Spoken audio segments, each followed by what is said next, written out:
Kabata mudiko nandandau, kabata mudiko nandandau.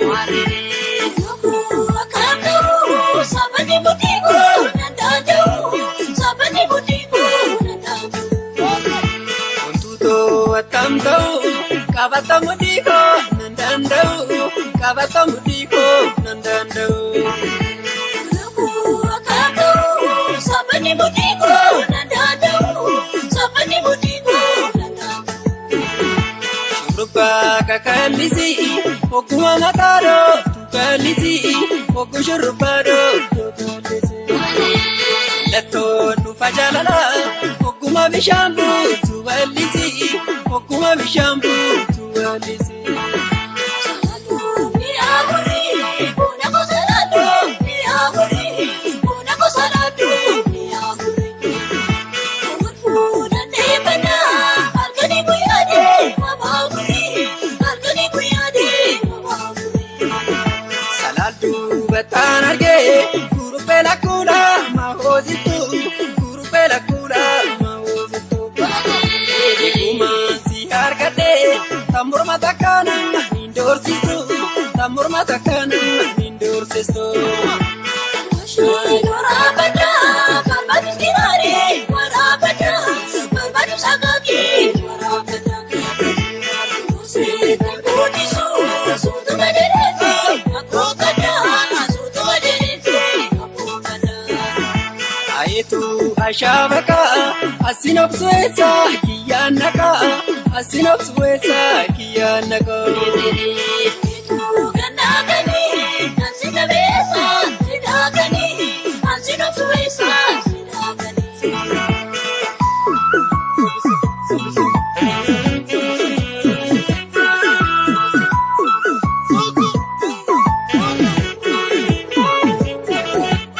Nawang kamalowa, babaru gudatu, bontu diyako. Nawang kamalowa, babaru gudatu. Wachingala jarti, le oman dubatu, bontu diyako. Wachingala jarti, le oman dubatu.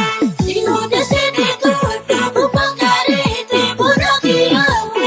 Io desede tu, dopo bancarete. Ochingala nama, charate hatete, buonachiamo.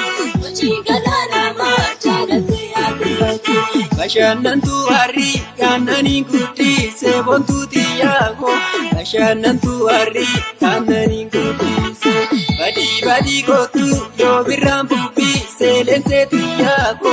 Badi badi gotu, yo birambu bise. Yadudani muka, mukarakurani, buonachiamo. Yadudani muka, mukarakurani. Sita walare achundike budani, buonachiamo. Sita walare achundike budani.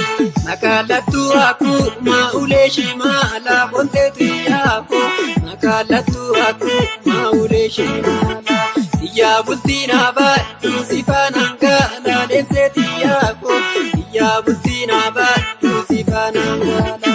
Gammachulenji se kamurete kallo buonachiamo. Gammachulenji se kamurete kallo. Kawari beni wachi kamna jalalo buonachiamo. Kawari beni wachi kamna jalalo. Udatino magarte kintu jalati bontu tiyako. Udatino magarte kintu jalati.